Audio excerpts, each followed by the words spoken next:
Hello, good evening. आज 12th का session है और सभी लोग ऑनलाइन जल्दी जल्दी जुड़ जाइए। मैं स्टार्ट करने वाला हूँ। आज आपको पहले बता दिया गया था। Hello sir, hello Swati, how are you. Start कर लेते हैं। आज अभी पिछले कुछ दिनों से आप लोग लिटरेचर पढ़ रहे थे, जिसमें मैंने आपको 4 चैप्टर्स प्रोज सेक्शन का पूरा कर दिया।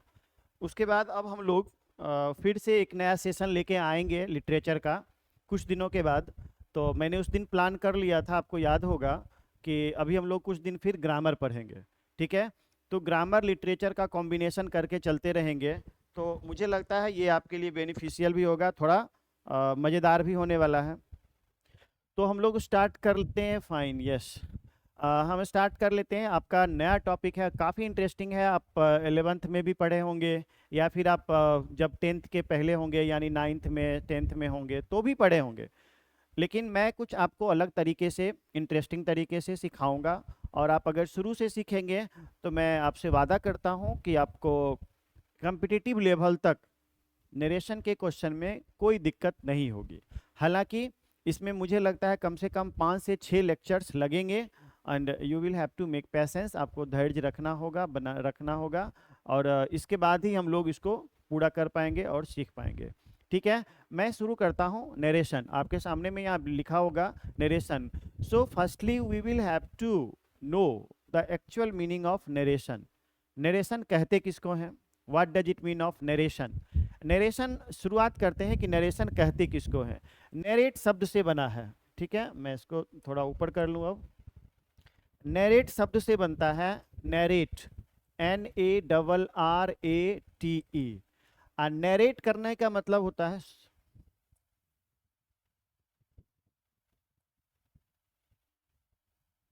एक मिनट रुक जाइए।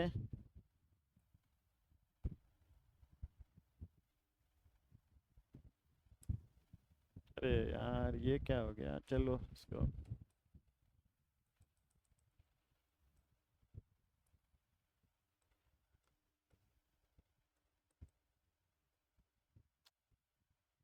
ये क्या हो गया अब?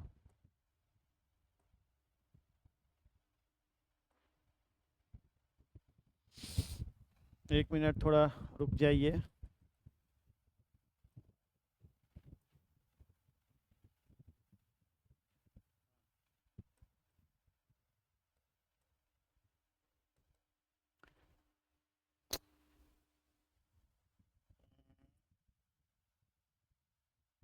ओहो, चलिए, ये तो पेन चेंज हो गया था।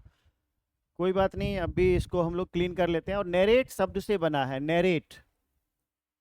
नरेट का मतलब होता है वर्णन करना। स्वाति प्रिया, क्लास से ही नोट बनाते जाएं सर। यस, इसमें आपको ना PDF हम सिर्फ क्वेश्चन देंगे। ठीक है, सिर्फ आपको DPP मिलेगा हर टॉपिक का। तो आप यहीं से नोट बनाते चलिएगा। चूंकि ग्रामर में आपको चूंकि मैं अगर लिखा हुआ लेके आ जाऊंगा ना, तो फिर आपको ही मज़ा नहीं आएगा। क्योंकि मैं आपको भरबली बोल बोल के सिखाते चलूंगा। कुछ डिफिनीशंस होंगे, ज़्यादातर तो रूल्स होते हैं इसमें। डिफिनीशंस कुछ होंगे तो आपको मैं लिखाते चलूंगा, इंग्लिश हिंदी में जैसा आप कहोगे उस तरह से मैं लिखाते चलूंगा। इसके पहले चैप्टर में भी मैंने बताया था। तो यस, स्वाति प्रिया, ठीक है जी। तो इसको ना इसी तरह से आप बनाते चलो। Okay, narrate. नरेट का मतलब होता है वर्णन करना, वर्णन करना, है ना। अगर आप सामान्य रूप से कहें इसको, तो इसका मतलब होता है कहना, कथन व्यक्त करना, कहना, वर्णन करना, नरेट करना। जैसे आप स्टोरी को नरेट करते हैं। नरेट का वास्तविक अर्थ क्या होता है, सोच समझिए। जैसे मैं मान लेता हूं कि मैं, आप किसी से मुलाकात कर रहे हैं, आप दो मिल के बात कर रहे हैं, मैंने आपको देख लिया दोनों को बात करते हुए।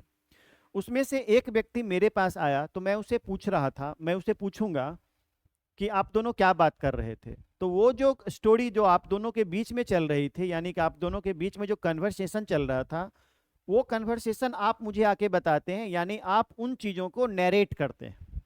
ठीक है, अगर डायरेक्टली, अगर जो वो उसके द्वारा जो चीज़ कहा गया था डायरेक्टली, अगर वही सेम टू सेम कहते हैं, तो वो हो गया डायरेक्ट स्पीच।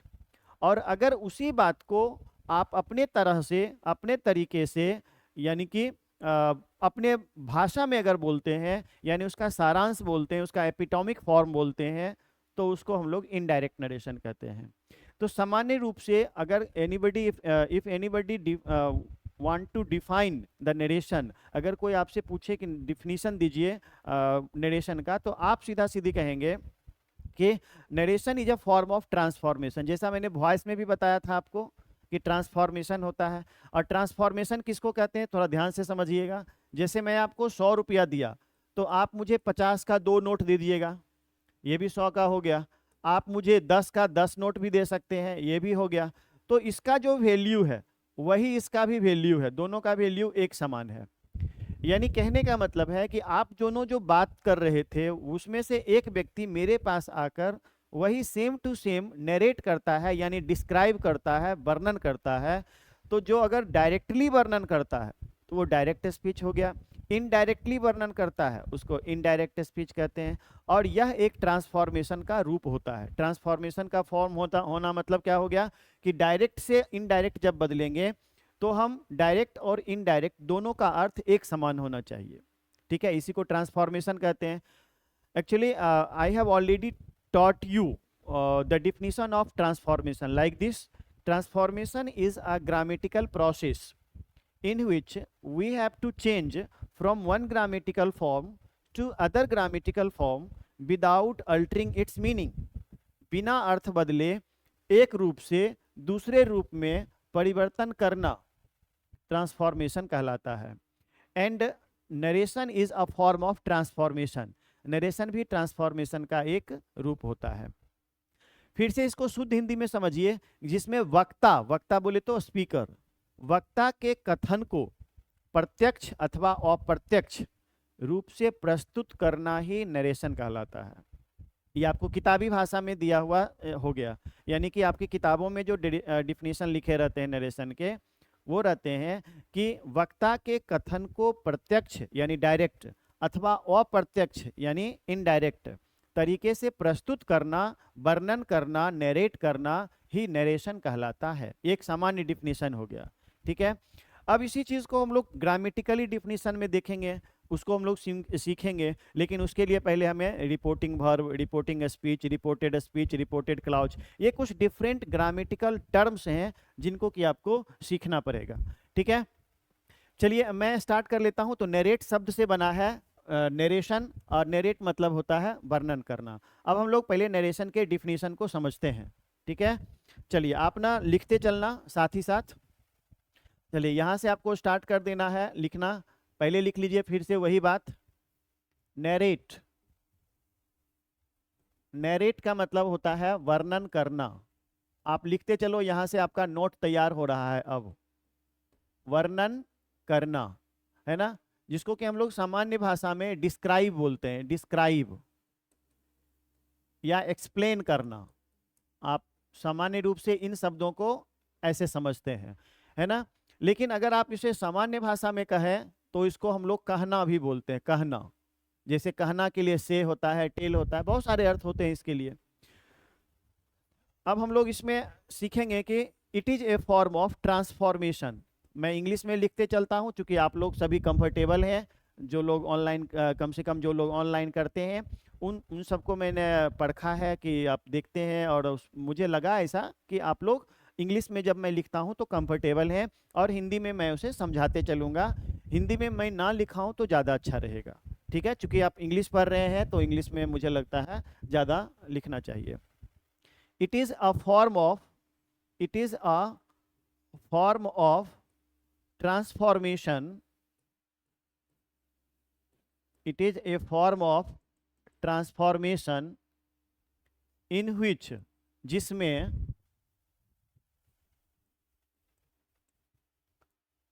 the speaker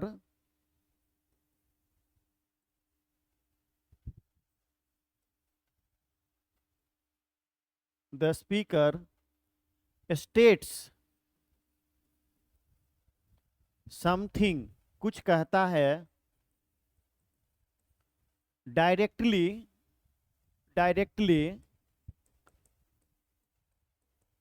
और इनडायरेक्टली, डायरेक्टली और इनडायरेक्टली, यानी प्रत्यक्ष अथवा अप्रत्यक्ष रूप से, है ना। कॉमा देके दे देंगे, that form of transformation, that form of transformation, यानी ट्रांसफॉर्मेशन के उसी रूप को is called, that form of transformation is called narration, is called narration. तो ये था सामान्य परिभाषा नरेशन का। वक्ता के कथन को प्रत्यक्ष अथवा अप्रत्यक्ष रूप से व्यक्त करना ही नरेशन कहलाता। वाह, एक्सीलेंट, बहुत बढ़िया। आपने इतना अच्छा हिंदी में हिंदी की बातों को इंग्लिश में लिख दिया, ये मुझे अच्छा लगा। चलिए अब इधर भी ध्यान दे दीजिए। 3 लोग ऑनलाइन हो गए, फिर 2 लोग हो गए। कौन लोग हैं भाई, आते हैं और जाते हैं? हर्ष राज, चलिए भाई, हेलो हर्ष, आप भी ध्यान दीजिए। नरेशन आज हम लोग शुरू करने वाले हैं, थोड़ा देर आप लेट हो गए। चलिए, इसको नरेशन कहते हैं, यानी शुद्ध हिंदी में आपने लिख ही दिया तो मुझे लिखने की आवश्यकता है नहीं। वक्ता के कथन को प्रत्यक्ष अथवा अप्रत्यक्ष रूप से प्रस्तुत करना या व्यक्त करना ही नरेशन कहलाता। मुझे लगता है आप सबको याद भी है ना। चलिए अब इसका ना ग्रामेटिकल डिफिनीशन हम तैयार करेंगे। ग्रामेटिकल डिफिनीशन, व्याकरणिक परिभाषा। और व्याकरणिक परिभाषा ये तो एक सामान्य परिभाषा हो गई, लेकिन व्याकरणिक परिभाषा को समझने के लिए हमें कुछ टर्म्स को सीखना होगा, है ना। और वो टर्म्स को सीखने के लिए मैं एक एग्जाम्पल लेता हूं पहले, है ना। पहले मैं एक एग्जाम्पल लेता हूं।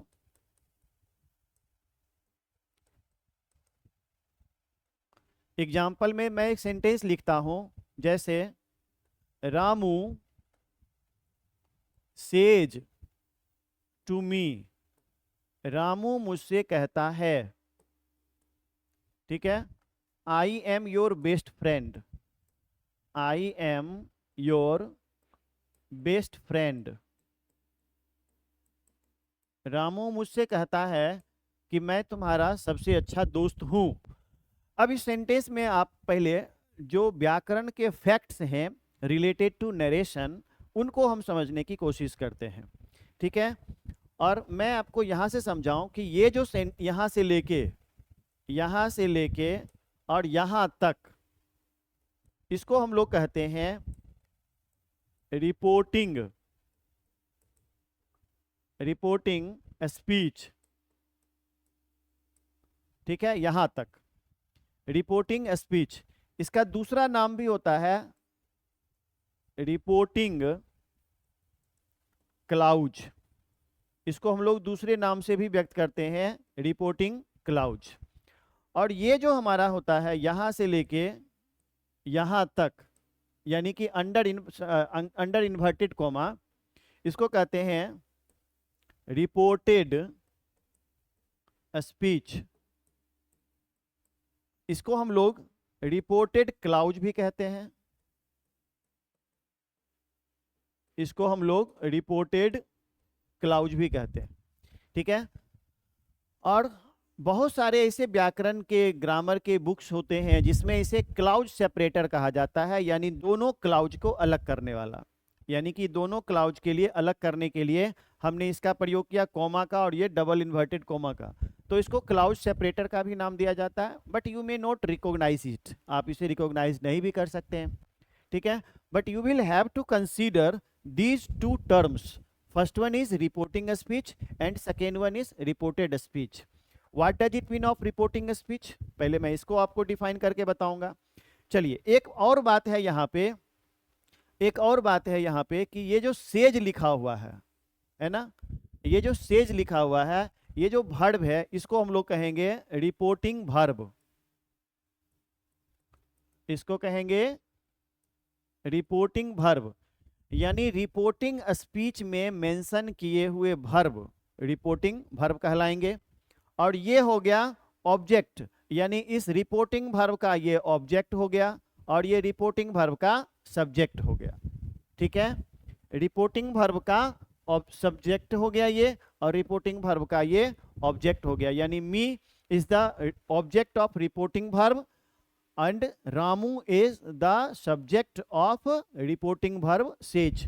यानी सेज का सब्जेक्ट हो गया रामू और मी हो गया ऑब्जेक्ट। तो कहने का अर्थ ये हो गया कि ये यहाँ से लेके यहाँ तक को हम लोग कहेंगे रिपोर्टिंग स्पीच, यहाँ से लेके यहाँ तक को कहेंगे रिपोर्टेड स्पीच, और जो इसमें वर्ब मेंशन हुए हैं उसको कहेंगे रिपोर्टिंग वर्ब। इसके वर्ब की कोई चर्चा नहीं है, इसका कोई अलग से नाम दिया हुआ नहीं है। तो अभी तक आपने समझा, तीनों दो दो टर्म्स यूज किए गए हैं, उसमें से रिपोर्टिंग स्पीच और रिपोर्टिंग वर्ब, इन तीनों टर्म्स के बारे में आपने समझा। मैं इन तीनों को डिफाइन कर देता हूं इंग्लिश में। ऐसे तो हिंदी में आप समझ ही गए होंगे, आप नोट्स बनाते चलिए, मैं आपको बार बार बोल रहा हूं, साथ ही साथ लिखते चलिए जैसे मैं लिखता हूं, तो ये चैप्टर आपके लिए ज़्यादा अच्छा रहेगा। लिटरेचर में मैं हमेशा आपको पीडीएफ से लेके आता हूँ, वहाँ चूँकि कंटेंट्स होते हैं उसको मैं सिखाता हूँ आपको हिंदी करके, लेकिन यहाँ पे आपको इस तरह से लिखना पड़ेगा। चलिए मैं ना यहाँ पे लिख देता हूँ सम डिफिनीशंस, सम डिफिनीशंस रिगार्डिंग नरेशन, यानी नरेशन से संबंधित कुछ परिभाषाएं। ठीक है, ये हमारा हो गया टॉपिक। इस टॉपिक को बना के अब हम लोग आगे बढ़ जाते हैं और लिखेंगे। सबसे पहला लिखते हैं रिपोर्टिंग स्पीच। ठीक है जी, रिपोर्टिंग स्पीच। आपको अगर कोई पूछे कि रिपोर्टिंग स्पीच क्या होता है तो आप कैसे जवाब देंगे? वो जवाब देने के लिए भी आना चाहिए, आप समझ तो गए हैं लेकिन आपको जवाब देने के लिए भी आना चाहिए।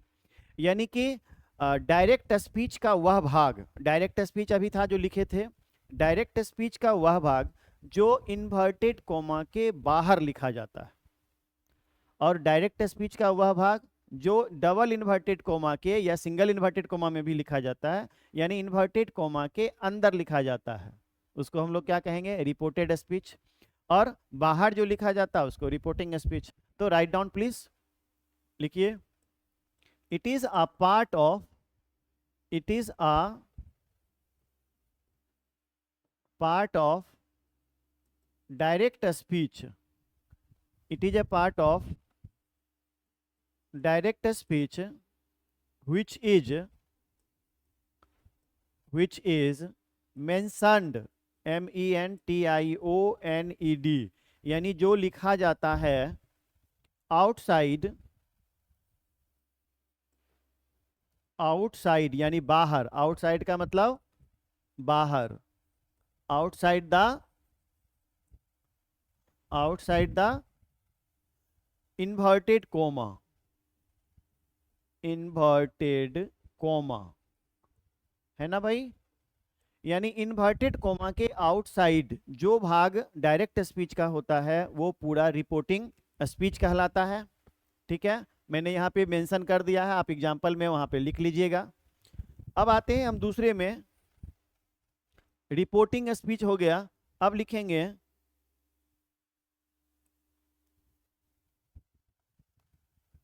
अब हम लोग लिखेंगे रिपोर्टेड स्पीच, रिपोर्टेड स्पीच। मैं कोशिश कर रहा हूं कि साफ साफ लिखूं ताकि आपको समझने में परेशानी ना हो, अलग अलग करके हम लिख रहे हैं बिल्कुल साफ साफ। ठीक है, रिपोर्टेड स्पीच अभी लिखेंगे it is also a part of direct speech, यह भी डायरेक्ट स्पीच का एक भाग होता है,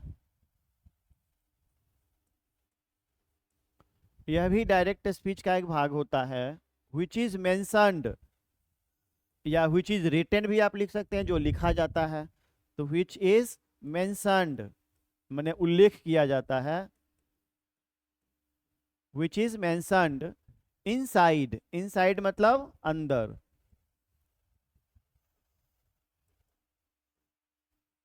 inside the inverted comma, inverted coma, यानी इन्वर्टेड कोमा के अंदर जो उल्लेख किया जाता है डायरेक्ट स्पीच का वह भाग भी डायरेक्ट स्पीच का ही वह भाग होता है, उसको हम लोग क्या कहते हैं? रिपोर्टेड स्पीच कहते हैं। अब लिखेंगे तीसरा डिफिनीशन, डिफिनीशन भी सीखना चाहिए ताकि आपको इफ एनीबडी आस्क यू कि what do you mean bye reporting speech and reported speech, तो आपके पास जवाब तो होना चाहिए, है ना। रिपोर्टिंग स्पीच को ही हम लोग रिपोर्टिंग क्लाउज भी कहते हैं। अगर आपके पास जगह है तो आप यहाँ पे लिख सकती हैं, जैसे it is also known as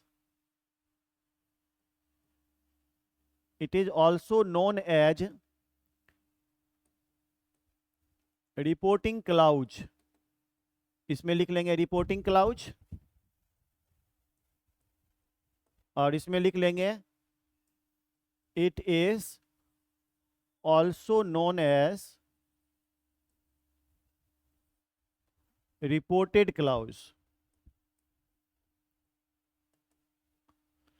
it is also known as reported clause, इसको हम लोग रिपोर्टेड क्लाउज के नाम से भी जानते हैं। चलिए अब हम लोग तीसरा डिफिनेशन पे आते हैं, जिसका नाम है reporting verb.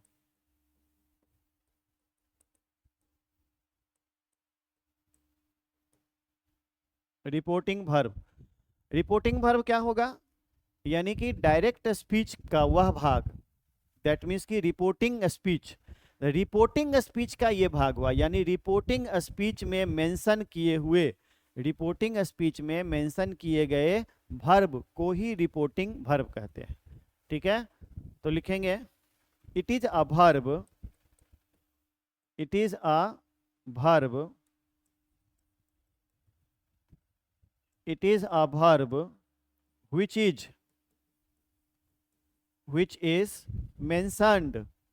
which is mentioned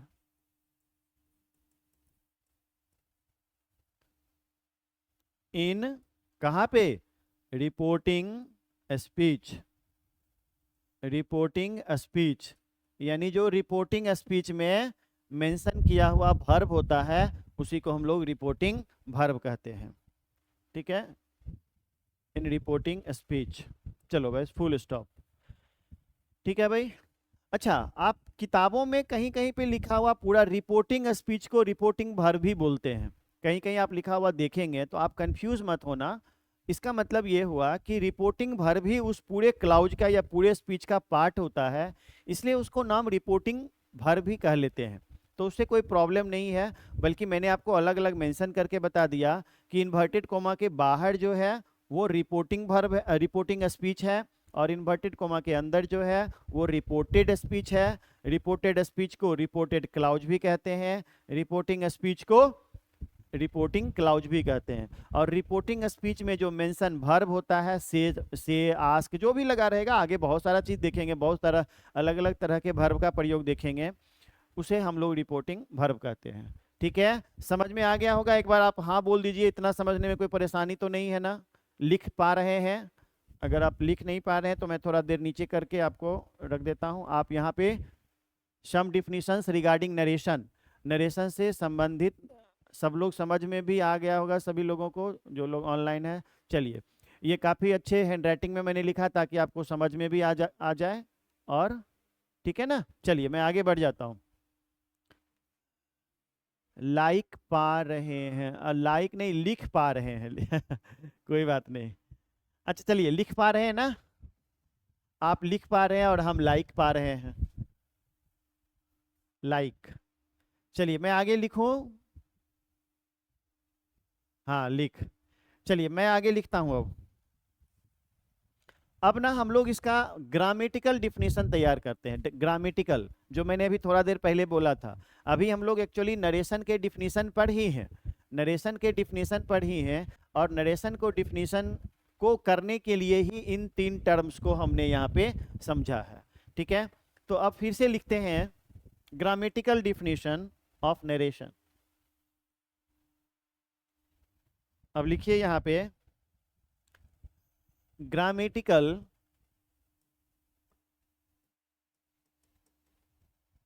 definition of narration. अब नरेशन के ग्रामेटिकल डिफिनीशन को लिखते हैं। जो मैंने लिखा था पहले वो किताबी भाषा था, आप समझते हैं पहले से भी, लेकिन मैंने अभी थोड़ा देर पहले बोला था कि आपको मैं कुछ ना कुछ डिफरेंट कराऊंगा। तो उसी डिफरेंट में मैं आपको इस तरह से डिफिनेशन करा रहा हूं। लिखिए, if the reported speech, if the reported speech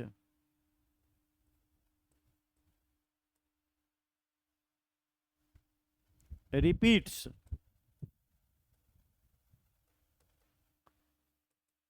the actual words,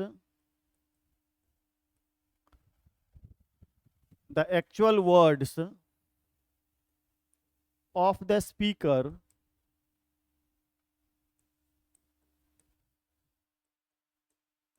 or the summarized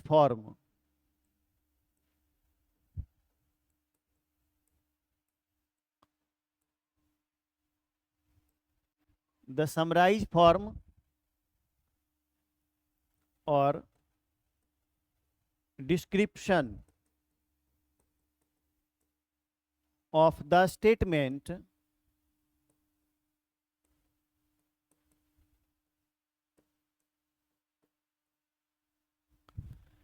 यानी जब वक्ता के कथन के वास्तविक शब्दों को रिपोर्टेड स्पीच रिपीट करता है या उसके सारांश को बताता है या उसके वर्णन के भाग को, स्टेटमेंट के वर्णनात्मक भाग को बताता है, तो लिखेंगे दैट स्टेटमेंट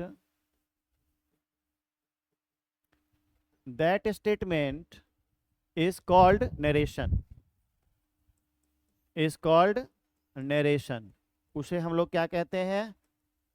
नरेशन कहते हैं। थोड़ा सा डिफिकल्ट होगा, लेकिन मैंने आपको बोला था कि अगर आपको स्टैंडर्ड डिफिनेशन चाहिए तो you will have to mention like this, आपको इस तरह से मेंशन करना होगा। ठीक है, यानी कि जब आपको मैं इसको हिंदी में समझा दूं कि जब रिपोर्टेड स्पीच के शब्दों को एक्चुअली यानी एक्चुअल वर्ड्स को अगर हूबहू प्रस्तुत किया जाए अथवा उसके सारांश को प्रस्तुत किया जाए तो वो जो स्टेटमेंट होता है उसी को क्या कहते हैं? नरेशन कहते हैं। नरेट से बनता है, नरेट करना मतलब वर्णन करना। चलो भाई, अब हम लोग आ जाते हैं क्लासिफिकेशन ऑफ नरेशन। जल्दी जल्दी लिख लीजिए इसको। अगर आप लिखने में पीछे हो जाएंगे तो बोलिएगा। थोड़ा सा डिफिनीशंस जब लिखना रहता है तो मैं रुक रुक के लिखूंगा ताकि आपको ऑफलाइन की तरह फीलिंग आवे क्लास में, है ना। अगर आप नहीं लिख पाएंगे तो जरूर बोलिएगा कि सर नहीं लिख पाते हैं। ओके, चलिए, जब आप ओके बोल देते हैं तो इसका मतलब मुझे लगता है कि आप लिख लिए होंगे और मैं आगे बढ़ जाता हूं। अब हम लोग करेंगे क्लासिफिकेशन ऑफ नरेशन। चलिए, अब हम लोग करेंगे क्लासिफिकेशन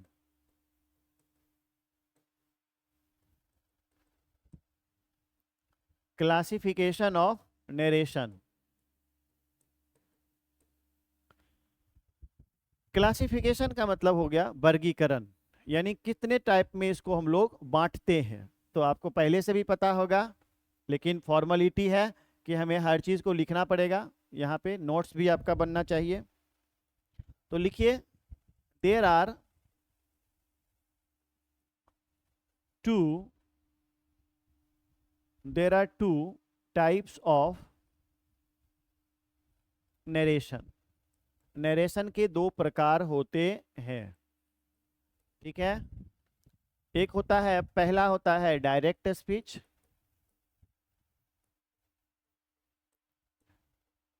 आप इसको डायरेक्ट नरेशन भी बोल सकते हैं, लेकिन generally it is known as, popularly it is known as direct speech.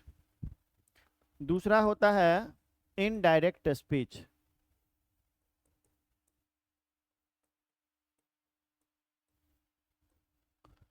यानी पहला होता है डायरेक्ट स्पीच और दूसरा होता है इनडायरेक्ट स्पीच। डायरेक्ट स्पीच किसको कहेंगे और इनडायरेक्ट स्पीच किसको कहेंगे वो भी मैं लिख दूं। अब एकदम धीरे धीरे पढ़ना है, एकदम आराम से। डायरेक्ट स्पीच किसको कहेंगे भाई? डायरेक्ट स्पीच, डायरेक्ट का मतलब ही होता है प्रत्यक्ष, है ना। यानी कि मैं इसको थोड़ा सा एग्जांपल से एक बार और बताऊं आपको कि नरेशन किसको कहते हैं। देखो ध्यान से, एक ये आदमी है और एक ये आदमी है, ठीक है, ये एक लड़की को बना देते हैं इसको, ये एक लड़का है, ये दोनों आपस में कन्वर्सेशन कर रहा है, ये दोनों आपस में बातचीत कर रहा है। अब हम यहाँ पे हैं, यहाँ पे हम हैं, चलो एक तीसरा व्यक्ति है, ये मैं हूँ, ये कोई दो व्यक्ति बात कर रहा है। फोटो अच्छा लगा होगा तो लाइक करिएगा है ना। अब ये मेरे पास आया, ठीक है, मैंने पूछा कि आप दोनों क्या बात कर रहे थे।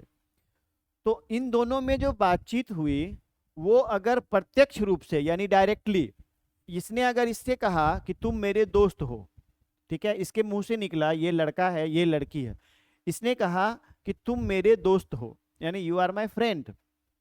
और अगर ये हमें कहता है कि हमने पूछा कि तुम इससे क्या बात कर रहे थे, तो इसने बोला कि यू आर माई फ्रेंड, यानी अगर ये डायरेक्ट यही लाइन बोले यू आर माई फ्रेंड, जो इससे बोला वही अगर मुझसे बोले तो उसको कहेंगे डायरेक्ट स्पीच, ठीक है।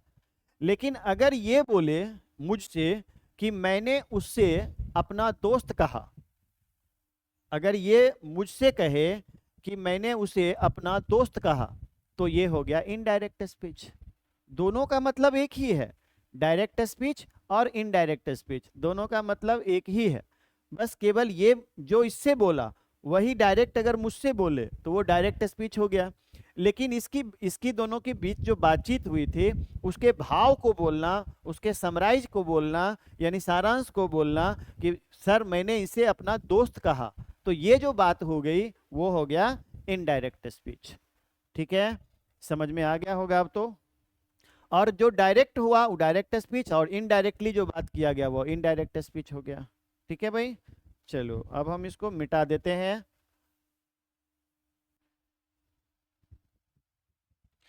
और लिखना शुरू करते हैं। अब हम इसके डिफिनीशंस को लिखिए। It is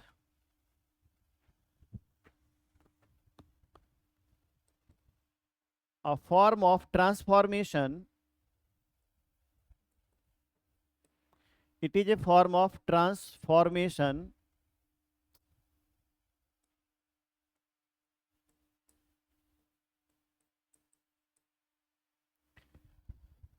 in which the speaker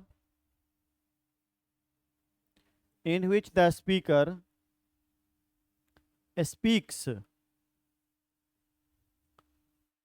directly, है ना। डायरेक्टली का मतलब होता है प्रत्यक्ष रूप से, डायरेक्टली।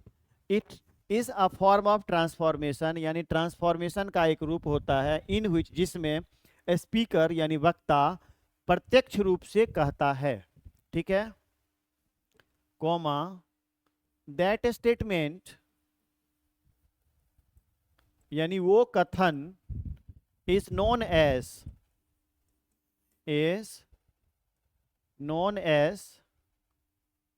डायरेक्ट स्पीच,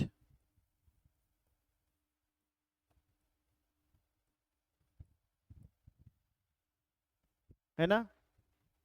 इसको दूसरे शब्दों में भी कह सकते हैं, जैसे इन अदर वर्ड्स, आपको अगर ज्यादा नहीं बोलना है तो इसको इस तरह से बोलिए, in other words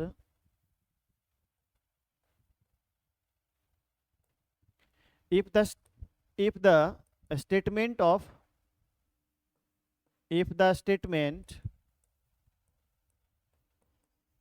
a speaker is expressed directly,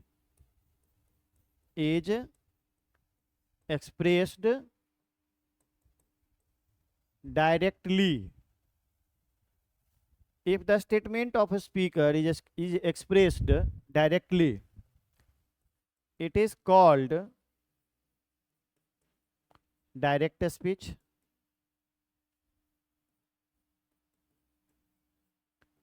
तो इसको हम लोग क्या कहेंगे भाई, डायरेक्ट स्पीच कहेंगे, ठीक है। तो this one is to be said direct speech, that means कि if the speaker of the statement if the statement of the speaker is expressed directly यानी प्रत्यक्ष रूप से, जब कोई बात कही जाए तो उसे हम लोग क्या कहेंगे, डायरेक्ट स्पीच कहेंगे।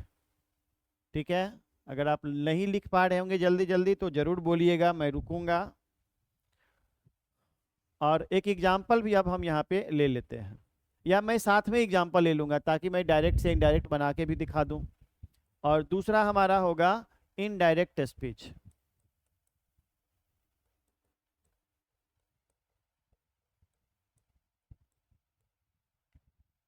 इसी तरह से हम भी लिखेंगे, है ना।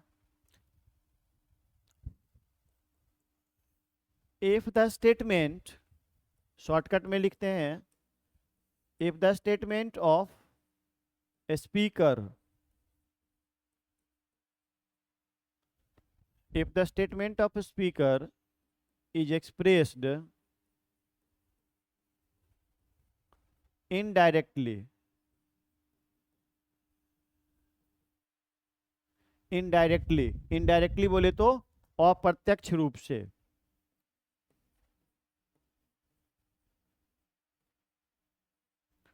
अप्रत्यक्ष रूप से, that statement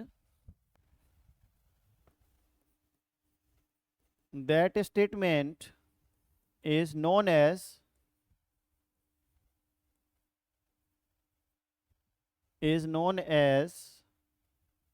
indirect speech।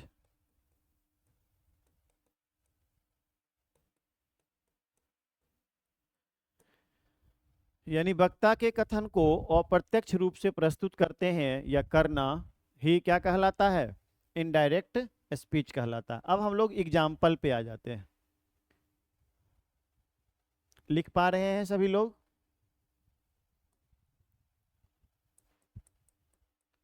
Example को समझा के अब फिर मैं आपको रुकूंगा और लिखने के लिए बोलूंगा। उतार लीजिए सबको।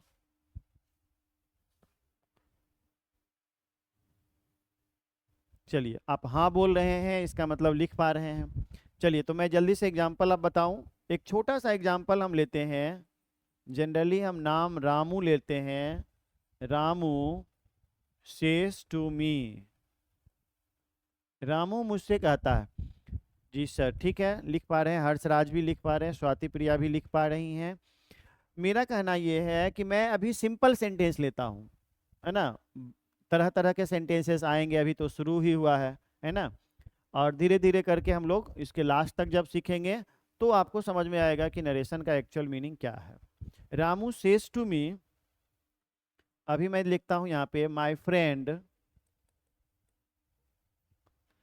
स्टैंड्स फर्स्ट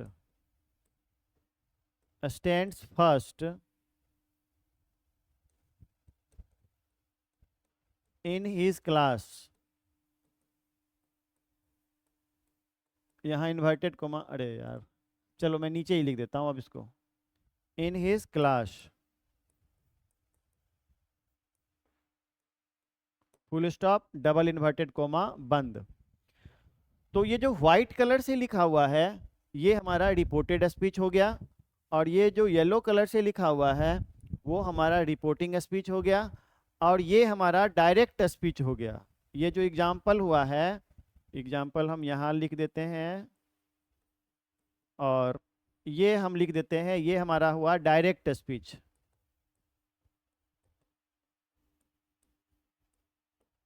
ठीक है, अब हम लिखेंगे इसी का इनडायरेक्ट स्पीच। इसी का हम लोग इनडायरेक्ट स्पीच अब बना रहे हैं। चलिए, थोड़ा ऊपर कर देता हूं मैं, और अब आप आराम से सीखिए।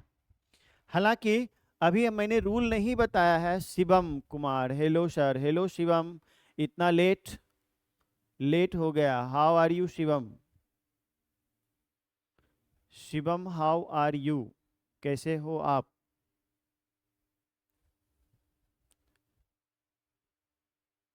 Y are you being late? चलिए मैं स्टार्ट कर लेता हूँ, आपको जवाब देने में टाइम लग रहा है। चलिए मैं इधर ही आ जाऊँ, और मैं आपको बता रहा था अभी इनडायरेक्ट स्पीच में बनाने के लिए, कैसे इसको इनडायरेक्ट स्पीच में बनाएंगे। चलिए जी, तो स्टार्ट कर लें। थोड़ा कलर चेंज कर रहे थे, यस ये कलर ठीक है। तो रामू तो रामू लिख देंगे। सेज 2 है तो इसको जनरली अभी हम टेल्स में बदलते हैं। I am fine and you? I am also fine Shivam. Ramu tells me. अच्छा, आपके मन में आ रहा होगा कि सेज 2 जो था उसको टेल्स में क्यों बदल दिए? टेल्स में क्या सेज लिखेंगे तो गलत होगा? क्या होगा सही, क्या होगा गलत, ये सारी जानकारी हम लोग बदले आगे सीखेंगे। यानी सेज 2 को सेज 2 क्यों नहीं रहने दिए, इसका क्या कारण है, धीरे धीरे हम लोग सीखेंगे। क्योंकि सिर्फ अभी डिफिनीशन देख रहे हैं, अभी बनाने की विधि नहीं समझ रहे हैं, तो इसलिए सिर्फ अभी उतार लीजिए और धीरे धीरे हम सीखेंगे कि किस प्रकार से सेज 2 को हम टेल्स में, कभी आस्क्स में, कभी रिमार्क्स में, कभी नोटिसेस में मैं चेंज करूंगा। जो चेंजेस होंगे वो किस कारण से होते हैं, किस अर्थ से होते हैं, ये सब धीरे धीरे समझ में आएगा। सर कल ऑफलाइन बैच 7 से 8 ओपन है? हाँ हाँ, ओपन है शिवम। कल, आज आपका एग्जाम खत्म हो गया होगा सभी लोगों का, 12th वालों का, तो कल से ऑफलाइन बैच खुला हुआ है, आप आ सकते हैं। तुम क्यों हो, क्या लिखते हैं, तो क्यों हटा सर? अच्छा, आप हर्षराज लगता है पूछ रहे हैं सीएस टू को टेल्स में क्यों बदले, ऐसा पूछ रहे हैं क्या? चलिए, अभी तो मैं बताने के मूड में नहीं था। बताने के मूड में इसलिए नहीं था क्योंकि अभी हम डायरेक्ट से इनडायरेक्ट नहीं सिखा रहे हैं, अभी तो एग्जाम्पल लिख रहे हैं, उसमें थोड़ा कॉन्सेप्ट समझना पड़ेगा ट्रांजिटिव और इंट्रांजिटिव वर्ब का। समझ में आ गया? थोड़ा टाइम, थोड़ा वेट कर लीजिए।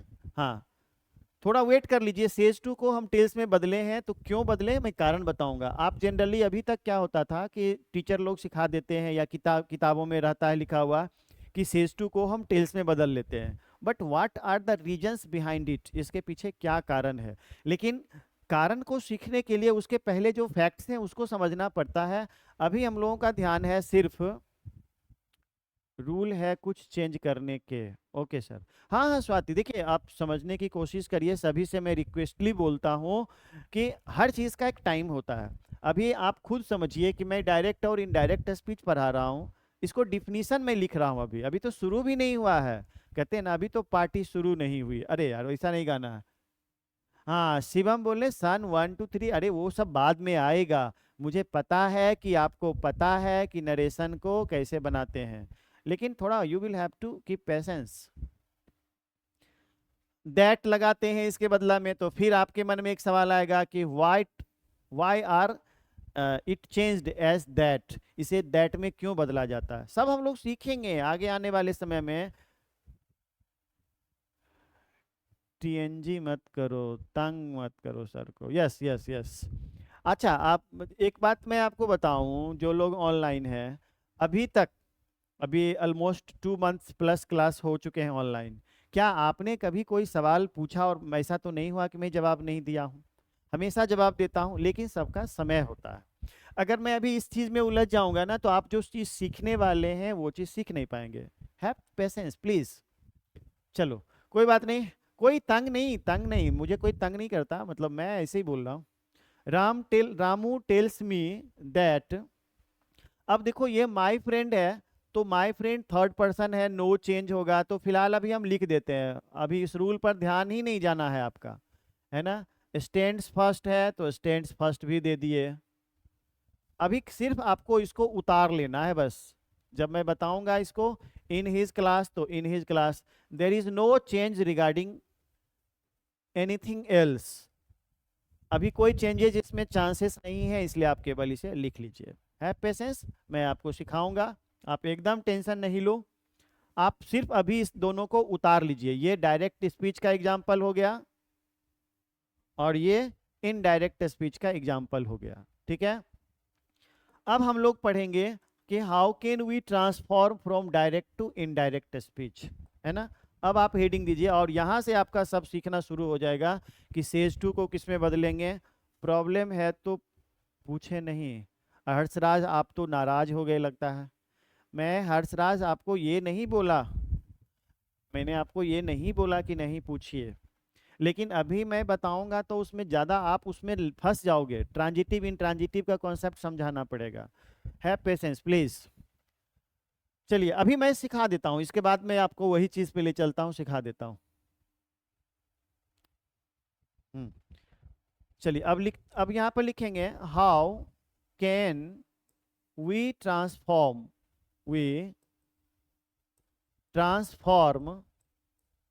फ्रॉम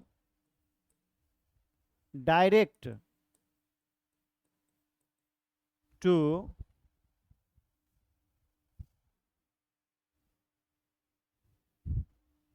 नहीं, ऐसा कोई बात नहीं, पता नहीं क्या लिख रहे हैं, चलिए छोड़िए। From direct to indirect speech. Direct से इनडायरेक्ट स्पीच कैसे ट्रांसफॉर्म करते हैं, एकदम शुद्ध हिंदी में मैं बता रहा हूँ। इंग्लिश में जरूर लिखता हूँ। Being a teacher of English language, it is my responsibility to explore all these things in English. भले हम हिंदी मीडियम के बैच में पढ़ा रहे हैं, लेकिन इंग्लिश तो लिखेंगे ना, इंग्लिश लिखेंगे और इंग्लिश में आपको लिखिए। चलिए, तो हाउ कैन वी ट्रांसफॉर्म, हम कैसे ट्रांसफॉर्म कर सकते हैं। ट्रांसफॉर्म करना माने बदलना। From direct to indirect speech, direct से इनडायरेक्ट स्पीच में कैसे ट्रांसफॉर्म कर सकते हैं। चलो, अब हम इसके लिए लिखते हैं, दो रूल होता है। यहां पे लिखेंगे there are two rules to transform it. इसे ट्रांसफॉर्म करने के दो नियम होते हैं। इसे ट्रांसफॉर्म करने के दो नियम होते हैं।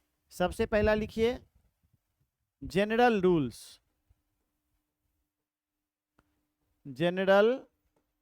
रूल्स, और दूसरा लिखेंगे स्पेशल रूल्स, है ना। देयर आर टू रूल्स, दो नियम होते हैं ट्रांसफॉर्म करने के from direct speech to indirect speech. तो this one is, first one is general rules and second one is special rules. तो जनरल रूल्स होते हैं और स्पेशल रूल होते हैं। अब जनरल रूल के बारे में मैं आपको थोड़ा समझा दूं।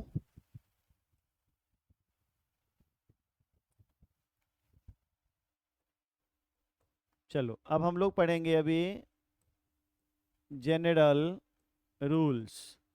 अच्छा, जनरल रूल्स कोई पूछे कि होता क्या है भाई, जनरल रूल्स किसको कहते हैं। तो जनरल रूल्स कहते हैं, हाँ बोलिए आप। जनरल रूल्स, आप शिवम लिख रहे हैं आई नो, मुझे पता है। तो how can you define general rules Shivam. If anybody ask you what do you mean by general rules, then what should your reply. आपका जवाब क्या होना चाहिए, बताइए। आप बोल रहे हैं अगर कि आई नो, तो बताइए जनरल रूल्स क्या होता है। देखिए, मैं पहले आपको हिंदी में समझा दूं कि जनरल रूल्स क्या होता है।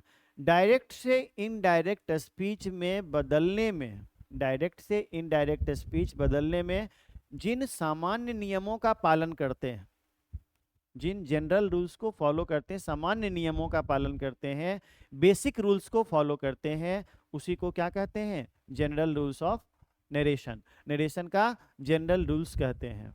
चलिए, तो ये तीन रूल होते हैं, लिखिए। The basic rules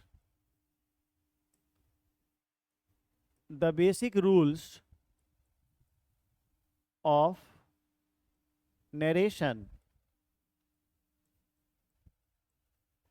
which are generally used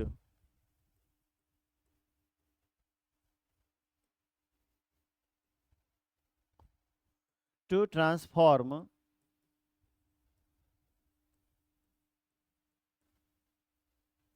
from direct to indirect speech,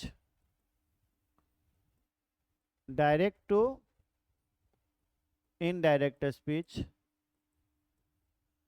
These rules are known as general rules. उसी को हम लोग क्या कहते हैं भाई, जनरल रूल्स कहते हैं। डिफिनेशन लिखने की जरूरत नहीं थी, लेकिन अगर कोई आपसे पूछे कि जनरल रूल्स क्या होता है, तो बस दिमाग में बनाइए जनरल माने बेसिक रूल्स, उसको लिख डालिए यहाँ पे। तो इस तरह से हम लोग डिफाइन करते हैं। आप लिख लीजिए, मैं हट जाता हूँ, आप यहाँ से लिखना शुरू कर दीजिए। लिखते चलिएगा तो ज़्यादा अच्छा रहेगा, क्योंकि इसमें आपको कोई भी डॉक्यूमेंट पीडीएफ नहीं मिलने वाला है। इसमें सिर्फ और सिर्फ आपको मिलेगा, इसमें क्या मिलने वाला है, सिर्फ आपको इसमें मिलेगा डीपीपी। क्योंकि यह एक रूल से संबंधित है, तो रूल मैं आपको यहाँ क्लास में ही लिखाते चलूँगा। ठीक है,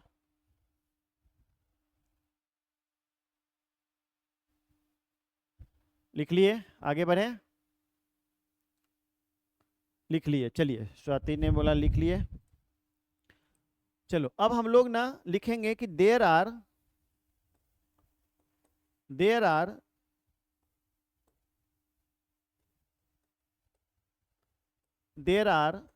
three general rules used in grammar. Grammar में हम 3 जनरल रूल्स का प्रयोग करते हैं।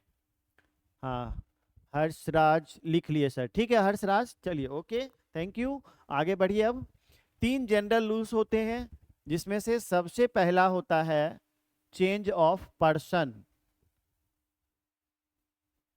Change of person. दूसरा होता है चेंज ऑफ टेंस। और तीसरा होता है change of other parts of speech. तीसरा क्या होता है, change of other parts of speech. तो these are the 3 basic rules, these are the 3 general rules. By using them we have to transform from direct to indirect speech. Generally हम इन 3 नियमों का पालन करते हैं। ठीक है, चेंज ऑफ पर्सन क्या होता है, जिसमें पर्सन का बदलाव करते हैं। चेंज ऑफ टेंस क्या होता है, जिसमें टेंस का बदलाव करते हैं। और change of other parts of speech में क्या होता है, यानी स्पीच यानी कि डायरेक्ट स्पीच के अन्य हिस्सों में बदलाव करते हैं। और ये बदलाव क्यों करते हैं, ये बदलाव करने की आवश्यकता क्या है, ये इसलिए बदलते हैं क्योंकि हमें डायरेक्ट और इनडायरेक्ट दोनों का अर्थ एक समान करना होता है ना। कि अगर कोई पूछे कि ये क्यों करते हैं, तो सीधा सीधी एक ही जवाब देना, to make similar sense of direct and indirect speech. Direct और इनडायरेक्ट स्पीच के अर्थ को एक समान करने के लिए we have to change, and these changes are regarding change of person, change of tense and change of other parts of speech. ये सारे चेंजेस इस तरह के होते हैं। ठीक है, आपका बायोलॉजी का क्लास होना है इसके बाद। तो आज मैथमेटिक्स का क्लास हो नहीं पाया, क्योंकि आपके तरफ पता नहीं हो रही थी कि नहीं, लेकिन इधर बहुत बारिश हो रही थी और सर आ नहीं पाए किसी कारणवश। तो आज मैथमेटिक्स का क्लास तो आपका ऑफ रह गया था, आपने अच्छा खासा रेस्ट किया होगा। तो इसके बाद आप बायोलॉजी का क्लास जरूर कर लीजिए। बायोलॉजी का क्लास अगर बारिश नहीं हो रही होगी तो सर जरूर आएंगे, किसी कारणवश ऐसे जनरली आ ही जाते हैं। अभी तक 8 बजने वाला है। ठीक है, इसके बाद मैं आपको अगले क्लास में इन तीनों रूल्स के बारे में पढ़ाऊंगा। यानी अगला क्लास काफ़ी इंपॉर्टेंट होने वाला है अगर आप सीखना चाहते हैं। आज हम लोग डिफिनीशन पे फोकस किए और मुझे लगता है, उम्मीद है कि आप सब समझ में आ गया होगा सबको।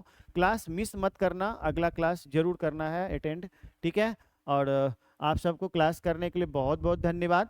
और इसके साथ ही अब हम लोग विदा लेते हैं। Good night. बारिश तो हो रही है, हाँ हर्ष, बारिश हो रही है।